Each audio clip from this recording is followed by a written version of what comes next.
Hello, this is the Bluetooth Style 7 grand piano, 190 centimetres, 6 foot 3 inches long, and it's coming for assessment. So first of all, looking at the casework, legs are always darker on Bluetooth grand pianos. We try and make them lighter if we repolish them, and they're lyre too, but beautiful traditional style. And this side's faded, as you can see, compared to what it used to be, and this is the main faded side actually. We'll just briefly go around the whole piano. So looking at the back of it, there's somebody who's put a red sticker on there. It's better there, so it's not so faded. And this side too, sorry, it's a bit dark here. The top lid, this would, if this was repolished, the grain would have much more contrast. We do it with natural grey, without adding any colour to it. And here too would be a lot prettier, I think, a lot more grain showing. This is very dusty at the moment too, as you can see. So it's just come in, as I say, for assessment.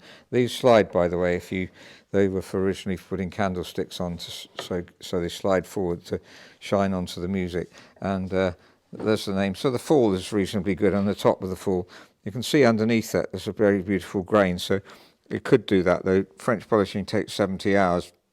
And unfortunately, so it's a long job, and there's plenty of videos of that if you're interested. And looking along here, the keys, they're ivory keys and in good condition, but they're dipped, if you can see there. So a lot of key wear. You can see that one's going right back to almost level with the key fronts. So it's had a vast amount of use, and if we look at the right hand pedal too, you can see it's actually sloping. So that's had a huge amount of use as well. So the piano generally has been used a lot, as Bluetooths often are, because they're such wonderful sounding pianos. Now looking at the inside of the piano, it's non-aliquot. That makes it style 7 and not style 8. And sorry, I'm going quite fast, but I want to not take too long on the video. That's a loose tuning pin someone's marked in the past, and there are some loose tuning pins here, and they're very rusty. If you look down, you can see extremely rusty, so it's obviously been a very damp spot for some time. And there's a couple of broken strings at the top here, and then several have been broken in the past.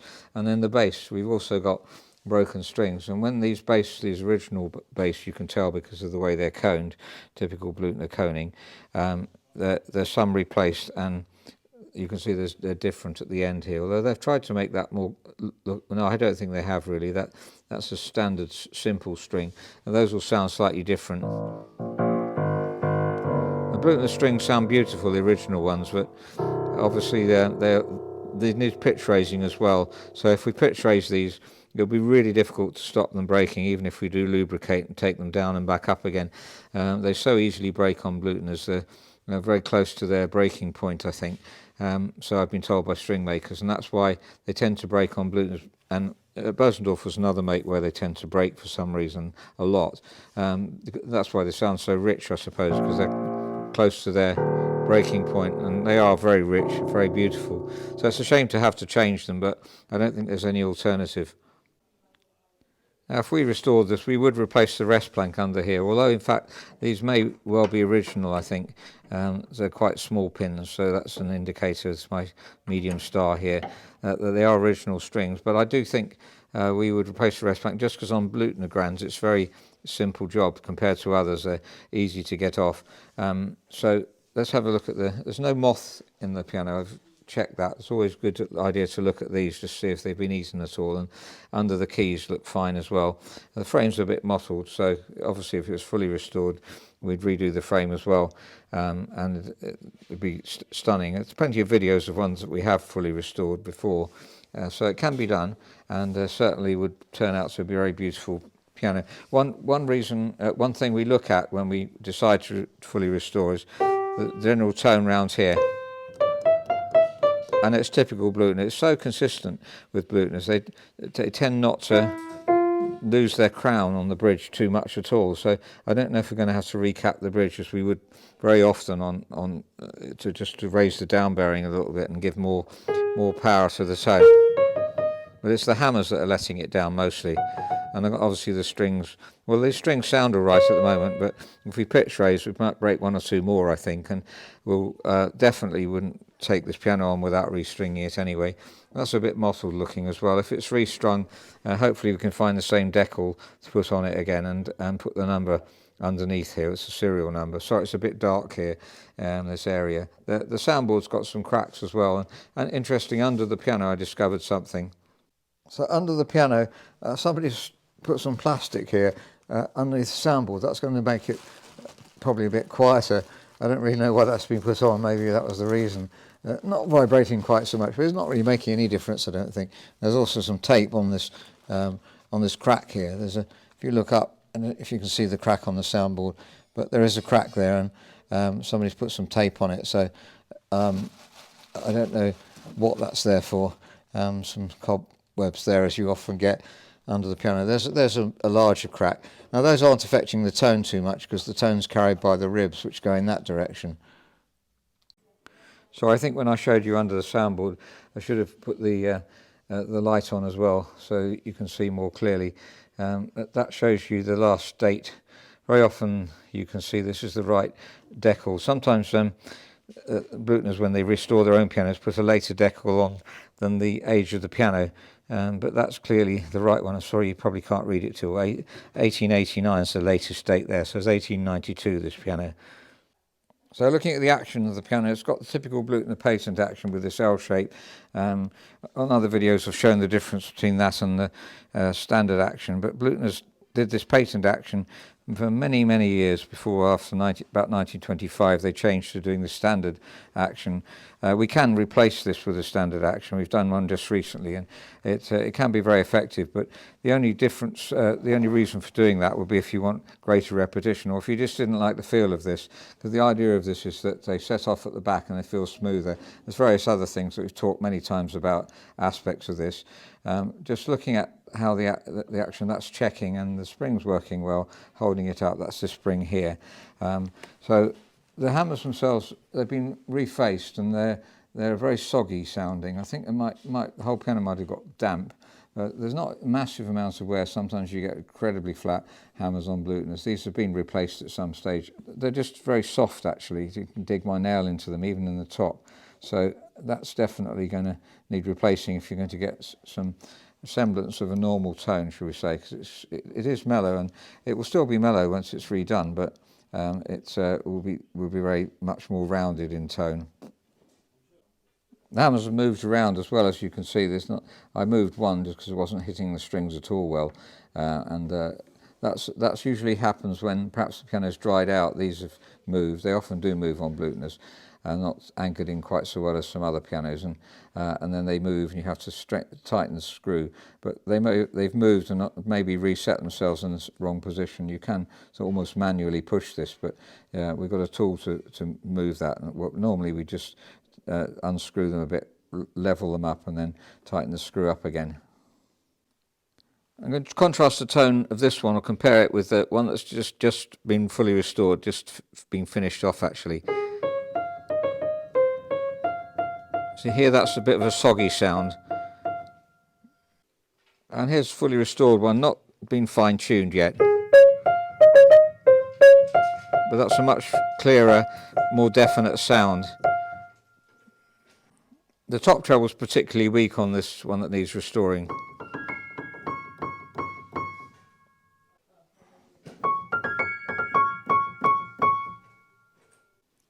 I was just about to contrast this area, and I remembered that I discovered half of a broken string underneath there, and it's impeding and making the notes buzz around this area. There's the broken string taken out. So it's already got an underlying pleasant tone here, but it just doesn't have the clarity because of the hammers.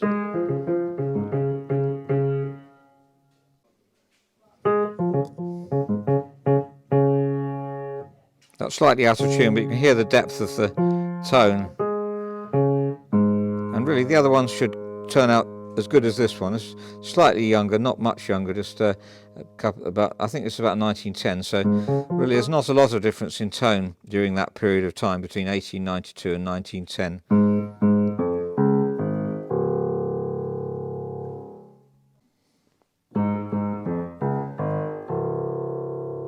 Now that has the richness of the original string, which you do lose a bit when you replace. Let's compare that with the other one. So the hammer's also soggy there, but doesn't quite affect it as much down in the bass end. It's very rich sounding here.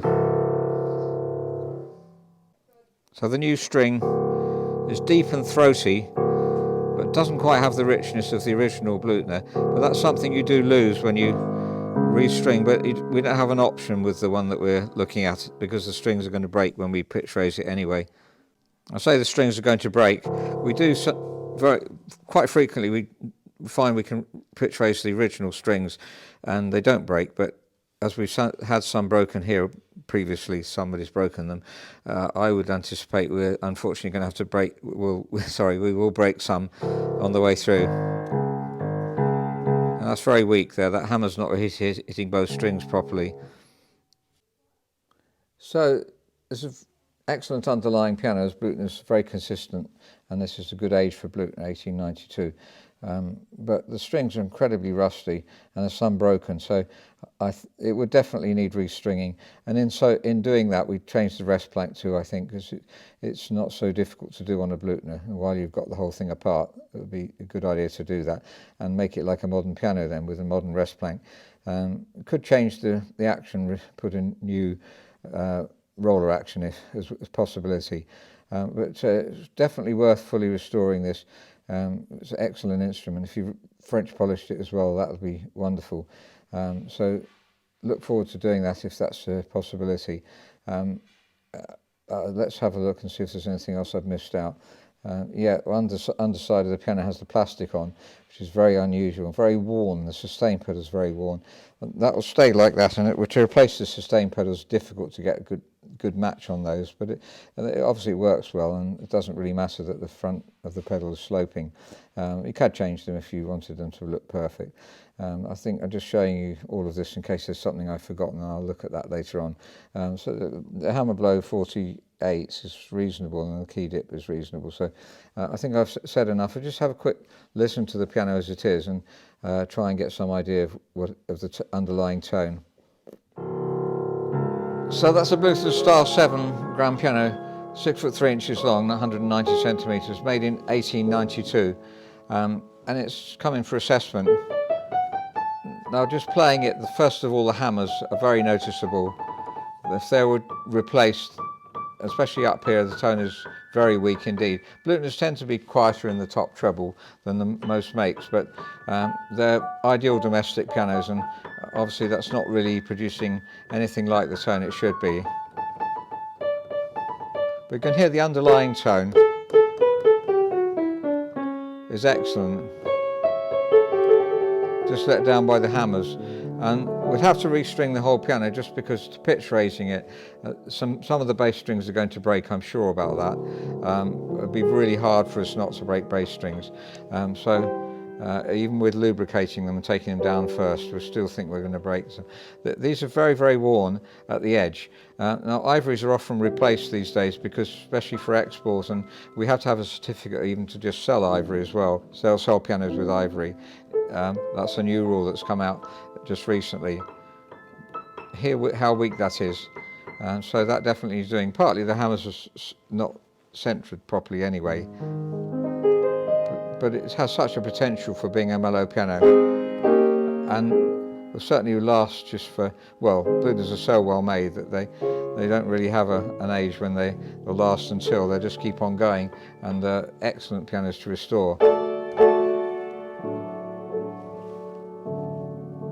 There's plenty of other videos on Blüthners if you're interested in learning a bit more. I haven't been able to say everything in this one video, obviously, but we do assess many of them because we particularly enjoy them. That one's sticking because it's touching the bottom, I think. So I hope that's been helpful. And if you're interested in having a Blüthner Grand Restore, please do email us, info@robertspianos.com, and we'd be very happy to help.